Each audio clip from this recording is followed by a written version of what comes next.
paz do Senhor Jesus, é uma alegria, uma satisfação muito grande estar aqui com você hoje no programa Abrindo a Bíblia, para nós juntos conversarmos um pouco sobre a Palavra de Deus.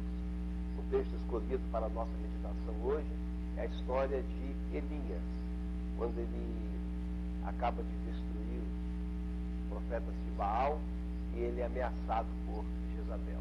Essa é a nossa história. E com certeza o Espírito Santo vai ministrar a sua vida, vai ministrar os nossos corações. E o tema que nós escolhemos para essa meditação sobre a vida e a história de Elias é Passos para a Vitória. Passos para a bênção. Passos para a vida. Você que está aí no dia de hoje, com certeza atravessa problemas, atravessa dificuldades. Você, como eu, como qualquer um de nós, temos obstáculos diante de nós. A Bíblia, lá no livro de Provérbios, ela diz a seguinte coisa: há caminhos que ao homem parecem caminhos de vida, mas na realidade, ao final, são caminhos da morte. Então tem certas alternativas que nós temos quando nós enfrentamos os problemas, que às vezes não nos levam à bênção, pelo contrário, leva-nos à maldição. E nós temos que ser sábios, nós temos que ter sempre uma perspectiva bem bíblica, para que a gente, quando estiver sendo confrontado pelos obstáculos, pelo caos do mundo, pelas portas fechadas, pelo desespero, pelo desânimo, pelos ataques do inferno, pelo desemprego, por todas as coisas e vicissitudes que a vida se nos apresentam, nós temos que sempre ter uma reação positiva. Sempre ter um passo que seja aquele que é o passo que Deus quer que a gente tome. E para isso, para conversar um pouco sobre isso, eu escolhi aqui o livro de Provérbios. Que o Espírito Santo venha sempre nos abençoar, abrir a nossa mente e, acima de tudo, abrir o seu coração. Que aquilo que eu venho falar aqui, que as palavras aqui ministradas, que elas consigam penetrar o profundo do seu coração, porque é isso que a Bíblia diz, que a palavra, quando é ministrada, ela penetra lá aonde o homem não pode ir, aonde os mecanismos da lógica, dos arrazoamentos humanos e filosóficos, ou até mesmo o meu verbo não consegue penetrar. Aí o Espírito Santo consegue penetrar. E ele penetra e ele ministra. Então, se você estiver hoje sendo confrontado com dificuldades, problemas, angústias, portas fechadas, caos, doença, desemprego, fique aí. Porque, com certeza, alguns desses pensamentos que Elias teve, algumas dessas alternativas que Elias teve aqui, você também está tendo agora. E vamos ver como Elias superou. Qual foi o passo, como Elias superou e quais foram os passos que ele teve para ter uma vitória. Estamos aqui, portanto, no livro de 1 Reis, capítulo 19, e eu gostaria de ler alguns versículos com vocês. Elias 19, já meu óculos, a idade já chegou, já não consigo ler corretamente mais. Então, e Acabe fez saber a Jezabel tudo quanto Elias havia feito, e como totalmente matara todos os profetas à espada. Então Jezabel mandou o mensageiro a Elias a dizer-lhe: assim me façam os deuses, e outro tanto, se de certo amanhã, a estas horas, eu não puser a sua vida, Elias, como a de um deles. Porque vendo Elias, se levantou e, para escapar com a sua vida, se veio a Berseba, que é de Judá, e deixou ali o seu moço. E ele se foi ao deserto a caminho de um dia, e veio, e se assentou debaixo de um zimbro, e pediu em seu ânimo a morte, e disse: já basta, ó Senhor. Toma agora a minha vida, pois não sou melhor do que a dos meus pais. Agora quero ler lá no versículo 9, quando ele levanta-se dali, caminha 40 dias e vai para o Monte Horebe. E entrou dentro de uma caverna e se escondeu ali. E o Senhor veio ali e lhe disse. E entrou numa caverna e passou ali a noite. Aliás, 40 dias ele ficou na sua jornada até o Horebe. E eis que a palavra do Senhor veio a ele, ele disse: que fazes aqui, Elias? E ele disse: tenho sido muito zeloso pelo Senhor Deus dos exércitos, porque os filhos de Israel deixaram o seu concerto, derribaram os teus altares e mataram os teus profetas. E eu fiquei sozinho diante deles. E disse o Senhor: sai para fora desta caverna e põe-te neste monte perante a face do Senhor. Então, basicamente, são estas as palavras que eu gostaria de ler. E começar a conversar com você a seguinte coisa. Quando nós somos confrontados pelas adversidades, pelas ameaças, pelos decretos de morte vindo do inferno sobre a nossa vida, de falência da nossa casa, da nossa família, dos nossos negócios, de tudo aquilo do nosso ministério, de tudo aquilo que nós temos, vem para nós algumas alternativas. Vem à nossa mente alguns pensamentos. Vem diante de nós alguns passos que, se nós tomarmos esses passos, eles são passos que não constroem nada, que não vão trazer a solução, não vão ser a resposta. E vamos aqui, olha só o que a primeira coisa que o texto diz, está aqui, olha, no versículo 3, que diz o seguinte: Elias teve medo. O que vendo ele, teve medo. O medo. O medo é um primeiro caminho, uma primeira alternativa, um primeiro mecanismo de defesa e de acomodação que às vezes nós vamos ter. O nosso sistema, ele reage, a nossa mente reage diante dos nãos da vida, da morte, das portas fechadas, das frustrações. Ele vai sempre reagir com medo. Nós somos humanos, nós somos seres humanos. E o medo, ele é muito comum. Entenda bem que Elias, ele não era uma pessoa qualquer. Elias era o profeta do fogo. Era um crente muito bem estruturado. Era um crente que já tinha tido muitas e muitas vitórias.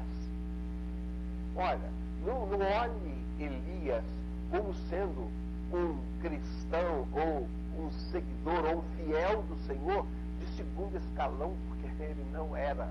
Ele era um gigante espiritual. O texto que antecede, no versículo 18, narra um dos maiores confrontos de poder entre as trevas e a luz, aonde ele sozinho desafia 850 profetas, sem medo nenhum. O seu coração não para em nenhum momento, não existe medo. Então ele já era alguém experimentado em ter vitórias em Deus. Ele já era alguém experimentado em saber quem Deus era, que era um Deus que responde, que é um Deus que protege, que é um Deus que guarda, é um Deus que traz provisão. Ora, ele ficou ali sendo alimentado por abutre durante 3 anos e meio. Ele conhecia o poder, ele conhecia a provisão, ele conhecia muito bem quem era Deus. Mas nesse momento específico, esse gigante espiritual, sabe o que ele tem? Ele tem medo. E isso pode ocorrer comigo, pode ocorrer com vocês. Pode ocorrer com qualquer pessoa, novo ou velho convertido. Alguém que tenha experiências de vitória ou alguém que não tenha.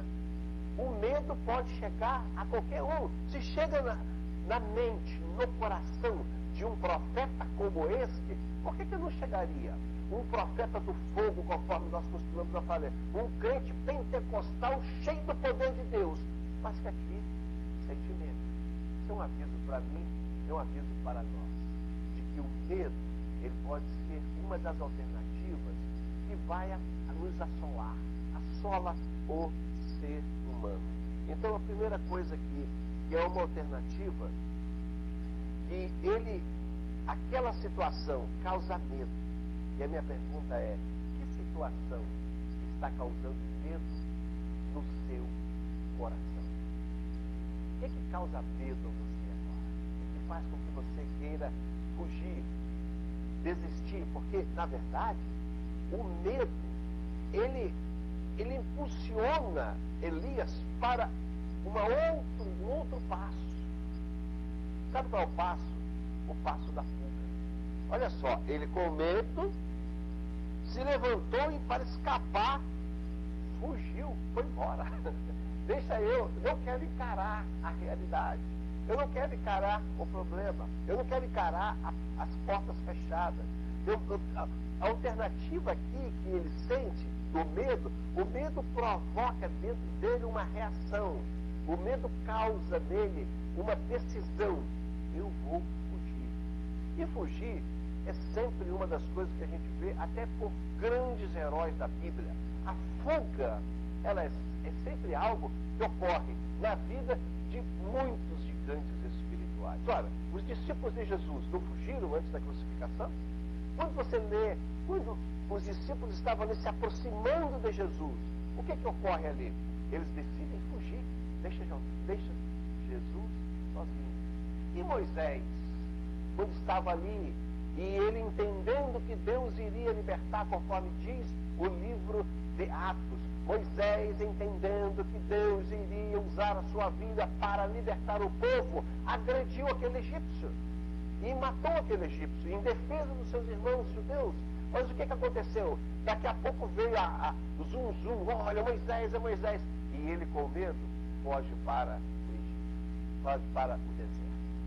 Quando você vê, por exemplo, Jonas está ali. Deus fala, esse é o caminho. Mas ele, com medo do caminho e da solução daquilo que Deus tinha, ele pega outro caminho.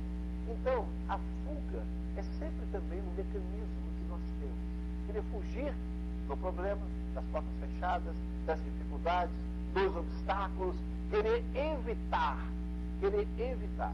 Então, aqui nós vemos, portanto, o profeta, o gigante espiritual, fazendo duas coisas, que são coisas que normalmente ele em outro momento não faria. Muito medo no coração. Segundo, fugir, indo embora. Não vou enfrentar Jezabel. Para aí. Ele enfrentou 850. Ele não teve medo antes de ir lá no palácio e falar uma palavra na cara do profeta Acabe. Falar, olha, Deus diz, vou cerrar os céus sobre a sua vida e sobre si. Não vai chover sob a minha palavra. E ali, ele não teve nenhum momento de medo, nem temor de pronunciar isso. Agora, ele, somente na ameaça, ele resolve fugir. Então, uma segunda alternativa, que às vezes se nos apresentam, é exatamente essa. A terceira alternativa é um sentimento de insignificância. Olha o que ele vai dizer aqui. Ele fala assim, olha, eu não sou melhor do que ninguém. Ele se sente um nada. Ele sente um inútil. Ele sente assim, eu não tenho valor. Porque o medo às vezes, e as circunstâncias, e os problemas que às vezes nós atravessamos, ele vai tentar nos colocar no pó. E tentar fazer com que a gente pense de nós mesmos que nós não somos ninguém. Vai tentar sempre nos anular com um complexo de inferioridade. Não sou melhor do que ninguém. Não sou melhor do que meus irmãos. Não sou melhor do que... Eu cansei. Ele chegou no ponto de falar assim, eu cansei, não sou melhor do que ninguém. E aí vem aquele sentimento de ser um nada. É sempre o inimigo que vai colocar dentro do nosso coração, dizendo que a gente não é um nada. Mas esse não é o propósito de Deus, não é a alternativa de Deus, não é o mecanismo de Deus, não é o passo que Deus quer que você fale, olhe para você e fale, olha, é isso. Não, nada disso. Outra coisa que a gente observa aqui no texto, olha só, no versículo 4, fala, e ele se foi e ao deserto a caminho de um dia e deitou-se debaixo de um zinho. O profeta ali, esse deitar-se, traz sempre um significado de desânimo. Ele fica desanimado. Os problemas às vezes chegam dentro de nós e nos tiram o ânimo. A palavra ânimo significa vida. É uma palavra, um homem animado é um homem cheio de vida. Um homem desanimado é um homem sem vida. E o profeta aqui, que sempre está cheio de vida, ele quando é confrontado pelos problemas, o que ocorre com ele? Olha o que o texto diz. O profeta se deita desanimado. Seu coração se enche de uma depressão profunda e ele fica prostrado. Ele fica prostrado. E esse estado físico, mental e espiritual de se prostrar é a força da que a minha força chegou ao fim, sou um fracassado, não sou nada, estou cheio de medo, não deu certo para mim, meu ministério não deu certo, o que eu pensei em construir não deu certo, o que eu estou tentando fazer nos meus negócios não dá certo, tudo que eu tento fazer não dá certo. Então vem a depressão, vem a tristeza profunda, vem o sentimento de ficar prostrado no indivíduo. E esse prostrar aqui é mais do que um prostrar físico, é um prostrar espiritual, quando você se sente lá, conforme diz a gíria do povo, no fundo do poço, caído mesmo, desanimado, sem vida. A palavra é essa, sem vida, sem vida.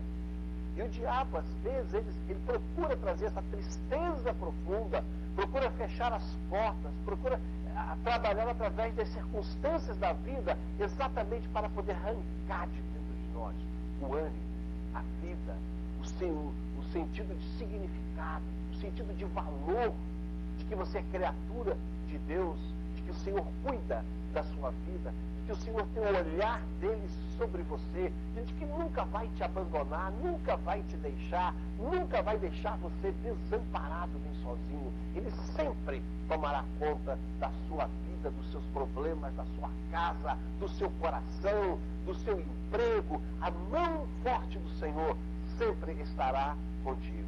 Agora, olha só o que o texto diz, que o profeta fica deitado. Eu até penso que a nossa sociedade é sempre uma sociedade de pessoas deitadas. E vem, portanto, o sentimento de fracasso.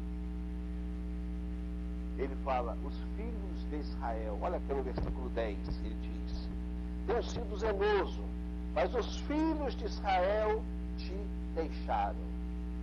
Eu tinha um ministério, e o meu ministério era fazer com que os filhos de Israel voltassem a ti. Mas entenda bem, eu estou aqui, olha só, eu fui um fracasso no meu ministério. E aí vem o sentimento de solidão, eu estou só. No versículo 3 desse texto, vai dizer, ele deixa ali o seu moço. E aqui no versículo 10, que eu acabei de ler, vai dizer, porque os filhos de Israel te deixaram e eu fiquei só. E agora busco a minha vida para tirar. Então, olha como é que a coisa vem se aprofundando.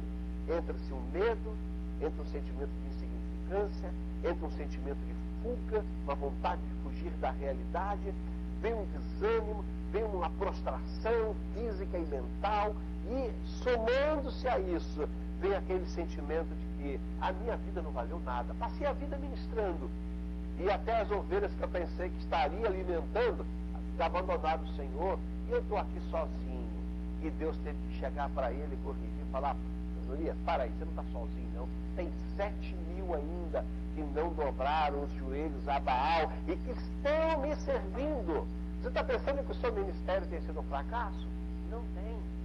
E às vezes, quando o diabo vem tentando tirar a significância, mostrar para nós que nós somos fracassados, mostrar para nós que nós não temos valor, mostrar para nós que nós somos inúteis, ele vem exatamente dizer isso. Você fracassou. E ele, quando ele vem resumir o seu fracasso, ele fala, eu fiquei sozinho. As pessoas que eu pensei que estava levando ao Senhor, pastoreando, a minha igreja se esvaziou, estou sozinho, não tem ninguém. Eu olhando os bancos aqui, não vejo ninguém, todo mundo me abandonou. Sou um pastor sem ovelhas. E aí Deus tem que aparecer e corrigir ele dizendo, não, você não é um fracassado.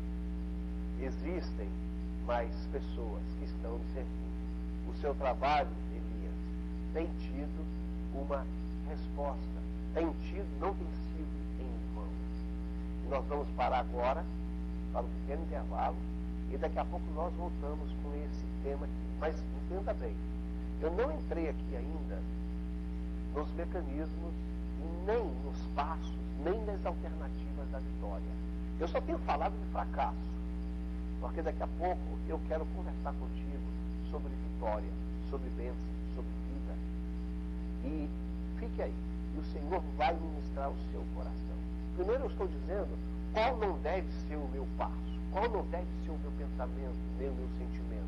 E daqui a pouco eu vou dizer como é que deve ser o meu sentimento. Fique aí, com certeza o Senhor vai falar ao seu e ao meu coração.